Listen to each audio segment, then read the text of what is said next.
Cafe Barata. Halo pendengar dan juga pemirsa Cafe Barata, kembali lagi bersama Dewi Lestari, dan kali ini senang sekali rasanya saya Dewi Lestari bisa berjumpa dengan Anda, dan saya tidak sendiri. Kali ini kita ada tamu spesial, yaitu Kak Aristiani. Halo. Nah, ini awet muda sekali pendengar dan juga pemirsa, saya senang sekali berjumpa dengan beliau. Ini juga merupakan suatu kebanggaan dan juga kehormatan buat saya bisa berjumpa dengan Kak Aris dan juga lebih mengenal budaya Indonesia. Nah, Kak Aris, tadi kan kita sudah sempat menonton nih ketika Kak Aris mengajar dan juga teman-teman menari. Itu boleh diceritain nggak Kak Aris? Itu tarian apa dan untuk katanya diperlombakan ya Kak Aris? Iya, itu tari Zapin, garapan dari Litbang Puspa Budoyo, termasuk saya juga yang menggarapnya. Tari Zapin Puspa. Kalau Zapin itu kan tarian yang menyamakan gerak kaki dengan serentak. Puspa itu bunga, jadi dibaratkan bunga. Jadi di sini ceritanya gadis-gadis cantik yang menari dengan kaki serentak dengan properti rebana kecil sebagai penyemangat dalam menari. Itu.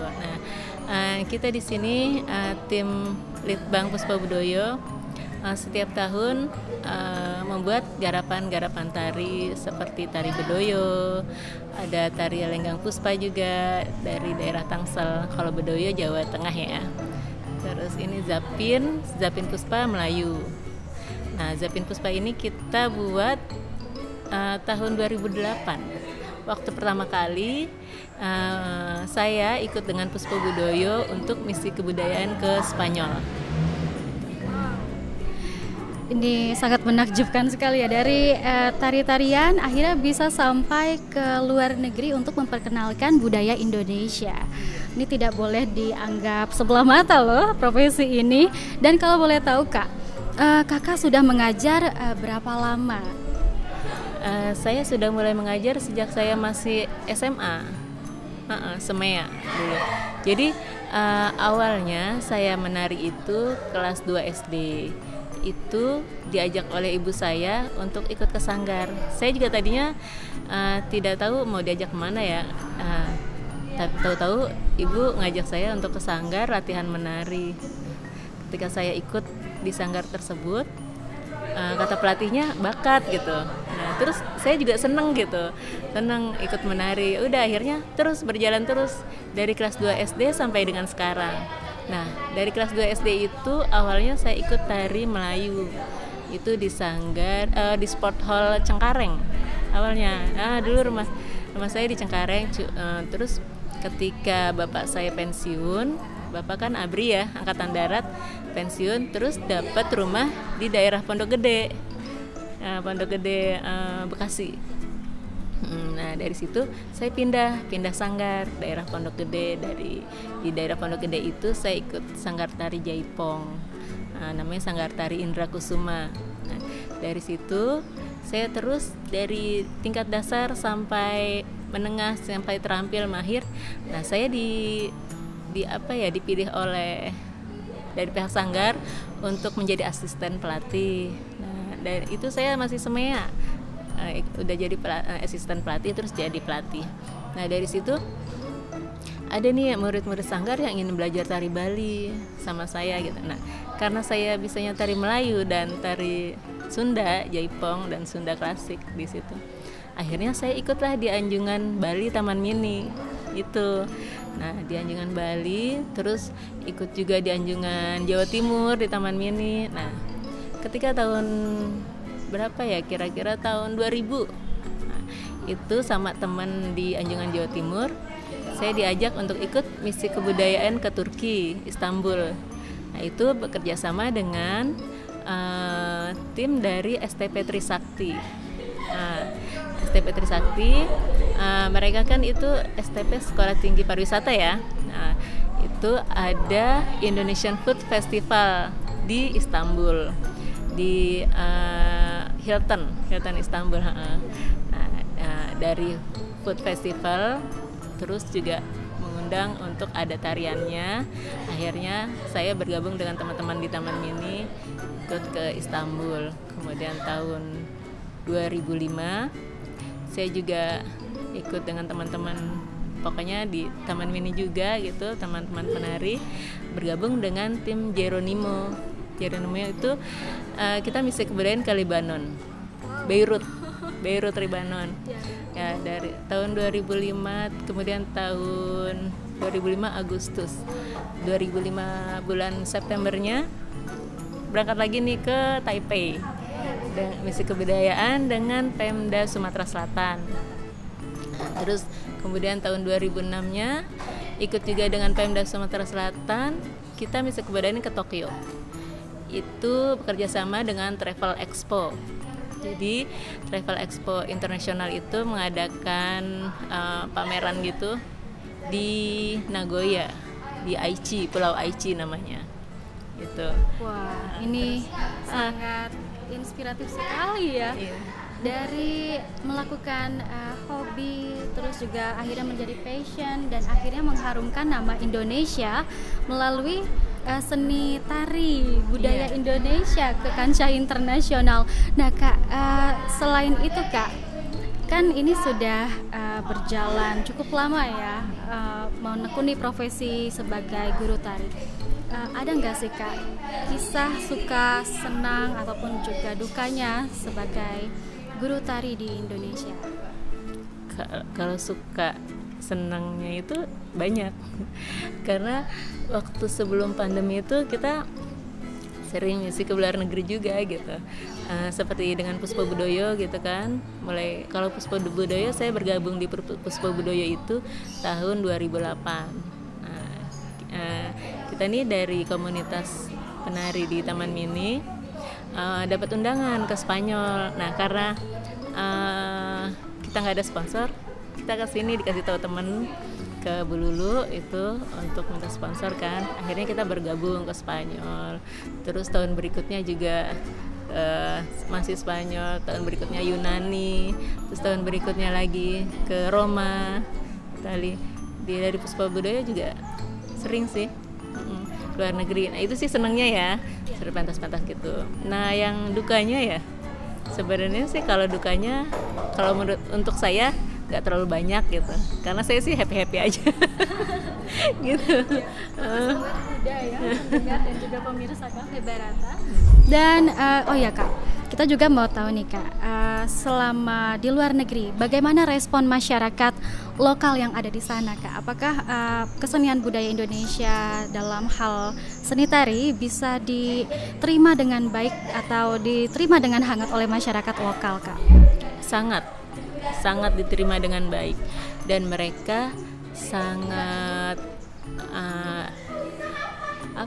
apresiasi sekali gitu dengan kesenian Indonesia, kesenian daerah Nusantara ini. Dan mereka amazed banget dengan tarian-tarian Indonesia, karena kalau tarian luar itu antara tarian satu dengan tarian lain itu hampir sama, musiknya, melodinya gitu, terus geraknya juga tidak terlalu banyak perbedaan. Sedangkan tarian Indonesia itu sangat berbeda. Dari Aceh gitu kan, tari saman. Oh, mereka amazing banget tuh lihat tari saman ya. Tari saman. Terus habis tari saman, terus tari Jawa. Nah, tari Jawa yang lemah lembut itu kan beda banget ya tariannya. Terus Jaipong gitu kan. Terus Bali. Wah, pokoknya mereka tuh amazing banget ngelihat beraneka ragam. Apalagi ketika kita pentas di Athena tuh, itu dari UNESCO melihat penari-penari kita kan dalam waktu 1 jam itu menarikan beberapa tarian gitu ya, banyak tarian dengan tim penari yang hanya penari putrinya berapa ya, 6 penari putri 6, penari putra 6, 12 orang, tapi kita bisa menarikan beberapa tarian gitu kan dengan personil yang banyak ya, sama segitu gitu. Jadi mereka penonton berpikir kita banyak timnya, padahal ya enggak, cuma segitu-gitu aja. Sedangkan negara lain banyak gitu kan, negara lain tuh 20 orang, 30 gitu kan gitu. Heran dari UNESCO aja. Ada cerita menarik lainnya enggak Kak ketika di luar negeri yang bisa mungkin Kakak sampaikan kepada teman-teman Cafe Barata? Waktu di Chile sih, di Chile itu pelatih dari ada tuh, jadi komunitas tari di Chile itu pelatihnya tuh ngelihat kita kagum banget dengan gerakan tari zapin itu. Dia sampai pokoknya pokoknya dia seneng banget yang dari berdiri kita duduk, berdiri lagi terus ingin ikut menari karena dia pikir itu tingkat kesulitannya sangat tinggi gitu. Yang paling populer dan disenangi atau dikagumi oleh warga lokal di luar negeri atau warga negara asing ketika Kakak pentas itu tarian apa Kak? Tari saman. Yang paling mendapatkan sorotan dan juga perhatian. Iya. Karena mungkin tingkat kesulitannya tadi ya dan juga keunikan dari tari saman. Iya. Ada dari beberapa penari datang ke basecamp kita gitu. Oh ya? Untuk minta ajarin tari saman. Karena kita patut berbangga ya sebagai warga negara Indonesia. Karena orang luar itu untuk duduk seperti ini aja susah. Oh ya? Mereka itu kan tidak terbiasa duduk simpul seperti ini kan, biasa duduk di kursi gitu kan. Gitu. Jadi untuk duduk seperti ini mereka udah belajar ya. Perlu belajar dan aduh gitu kan, berat banget buat mereka. Apalagi yang gerakan yang cepat gitu. Sama. Nah, kalau untuk murid-murid yang ada di Sanggar Tari, biasanya kalau mereka ingin belajar dan menguasai satu tarian saja, itu butuh waktu berapa lama Kak? Biasanya? Biasanya sih 6 bulan. Itu ya paling lambat 6 bulan, secepat-cepatnya 2 bulan udah bisa satu tarian. Tapi kalau saya ikut bisa jadi mungkin lebih. Tergantung sih.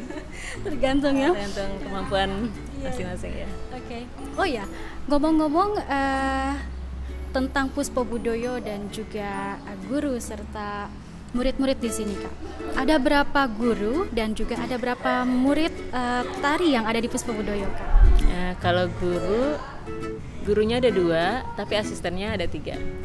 Kalau muridnya untuk saat ini kurang lebih 80-an. Dengar-dengar katanya usianya dari umur 3 tahun ya Kak? Iya. Sudah ada. Wow. Ya. Itu hari Minggu. Nanti Mbaknya bisa datang deh. Hari Minggu. Lagi aku pasti datang. Hari Minggu jam 8 pagi itu ada anak kecil-kecil gitu.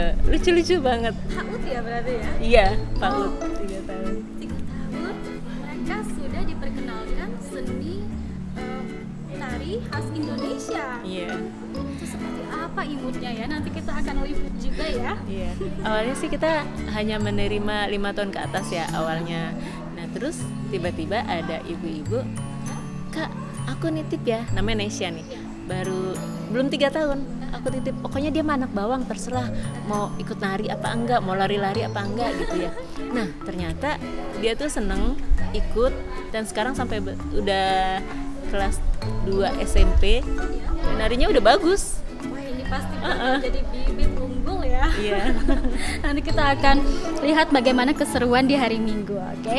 Dan kita juga di sini sangat senang melihat begitu antusiasnya murid-murid di Puspobudoyo dalam kesenian tari. Ada juga nanti katanya gamelan ya Kak? Iya, gamelan. Kita juga akan liput itu, tapi sebelum itu kita mau coba dulu nih ikut menari bersama dengan tim guru dan juga murid di Puspobudoyo. Jangan kemana-mana.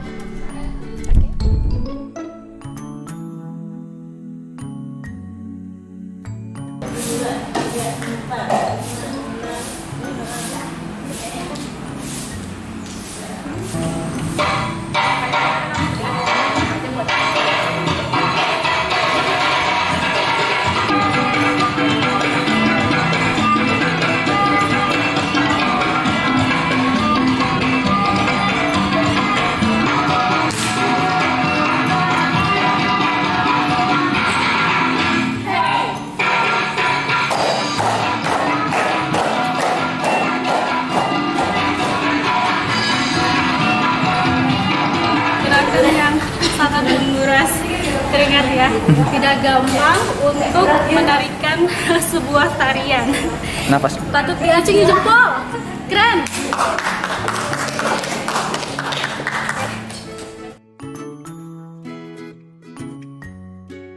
Halo pendengar Cafe Barata dan juga pemirsa Cafe Barata, kembali lagi bersama Dewi Lestari. Dan kalau tadi kita sudah ajak ngobrol guru dan juga teman-teman yang sedang menari saat ini ya, sekarang giliran Dewi mau tanya-tanya ke orang tua murid yang ada di sanggar tari ini. Ya, kali ini kita bertiga ya. Kita ketemu sama ibu yang cantik-cantik. Namanya adalah saya Mama Stevi kalau di sini. Nama bekennya siapa nih, Mi? Ya, Stevi yang beken di sini. Saya dari Mama Husna. Oke, Mama Husna. Nah, di sini anaknya sudah berapa lama belajar di rumah Puspa Budoyo, Mi? Kalau Stevi itu sejak SD kelas 2. Sekarang Kalau Husna dari kecil ya, dari umur 4 tahun sudah saya masukin, cuman ikut-ikut aja dulu. Kenapa tertarik untuk menyekolahkan anaknya ke rumah sanggar Puspa Budoyo Nusantara ini, Mi? kalau saya motivasi awalnya itu karena dia sebenarnya agak hiperaktif di kelas dulu waktu sekolah. Nah terus dia memang tertarik sama seni tari. Sempat minta diikutkan les, waktu itu les balet dia mintanya. Tapi saya pikir kan anak-anak sekarang kan nggak tahu budayanya sendiri kan. Akhirnya saya coba masukin ke sini, ke Sanggar Puspa Budoyo, karena kan belajarnya tarian tradisional. Udah awalnya sih dia ya udah ikut aja nurut. Selanjutnya dia jadi suka sampai sekarang. Jadi udah berapa tahun ya, sejak dia kelas 2 SD sekarang udah kelas 2 SMP. Ini sudah lama sekali ya. Iya, Nah kalau ya, Mami lumayan. gimana nih cerita awalnya, kok bisa anaknya tertarik dengan seni tari Indonesia dan akhirnya sekolah di rumah Puspa Budoyo ini? Karena kan gak gampang juga ya untuk meyakinkan anak-anak, ayolah yang tradisional aja gitu, karena kan anak zaman sekarang lebih modern-modernan gitu kan. Sama sih, anaknya Husna tuh orangnya hiperaktif, terus suka nari-nari juga kan. Terus ya udah saya ikutin aja, umur 4 tahun di sini ikut-ikut aja dulu, mau bisa atau enggak ya. Terus lama-lama emang dia suka menari, terus mau mengembangkan apa ya, musik tradisional aja gitu. Nah, kan katanya sebentar lagi ya, seminggu ke depan mereka akan berkompetisi di ajang internasional ya, Mi? Nasional? Ya folklore sih. Oh ya, oke. Jadi, acaranya di Taman Mini, tapi pesertanya ada yang dari luar negeri. Wow. Ini bagaimana, Mi, respon dari Mami melihat anaknya nanti akan mengikuti kompetisi yang bisa dibilang sangat bergengsi? Ya, seneng sih pastinya. Iya, seneng. Pengalaman baru buat mereka lihat dari negara lain tampil gitu kan. Ya, pengalaman baru. Sama sih, seneng, kasih support, semangat buat pengalaman. Ya gitu aja sih. Harapannya, Mi, ke depannya apa nih untuk anak-anak tercinta yang sedang latihan saat ini, berjuang untuk mengharumkan nama Indonesia, Mi? Ini pesertanya banyaknya dari Indonesia juga ya. Harapannya sih ya supaya budaya kita lestari sebenarnya. Itu aja, karena anak-anak sekarang kan lebih kenal K-pop daripada budaya sendiri gitu.